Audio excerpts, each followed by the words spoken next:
খানের পর একটি সুষ্ঠু ও গ্রহণযোগ্য নির্বাচন সবচেয়ে প্রত্যাশিত বিষয় হলেও কোন পদ্ধতিতে আগামী নির্বাচন অনুষ্ঠিত হবে তা নিয়ে এখনও সিদ্ধান্তে পৌঁছাতে পারেনি রাজনৈতিক দলগুলো। সোমবার বসুন্ধরায় জামায়াতের আমির ডাক্তার শফিকুর রহমানের সঙ্গে সৌজন্য সাক্ষাৎ করেন তুরস্কের উপপররাষ্ট্রমন্ত্রী বেরিস একিঞ্চির নেতৃত্বে দেশটির রাষ্ট্রদূতসহ ৪ সদস্যের উচ্চ পর্যায়ের প্রতিনিধি দল।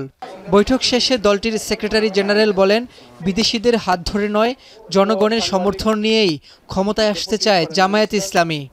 আসন্ন জাতীয় নির্বাচনে আমাদের প্রস্তুতি, সংস্কার, ফেব্রুয়ারিতে নির্বাচন হওয়া নিয়ে যে আশাবাদ, সেগুলো নিয়ে সম্মানিত আমির জামাতের সঙ্গে মত বিনিময় করেছেন।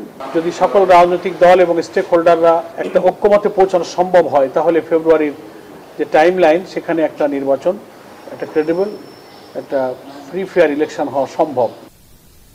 এদিকে ব্রিটিশ হাই কমিশনারের কার্যালয়ে ঢাকা সফররত যুক্তরাজ্যের বাণিজ্য দূত ব্যারোনেস রোজি উইন্টারটনের সাথে জামায়াতের নায়েবে আমির অধ্যাপক মুজিবুর রহমানের নেতৃত্বে ৬ সদস্যের এক প্রতিনিধি দল সৌজন্য সাক্ষাৎ করেন।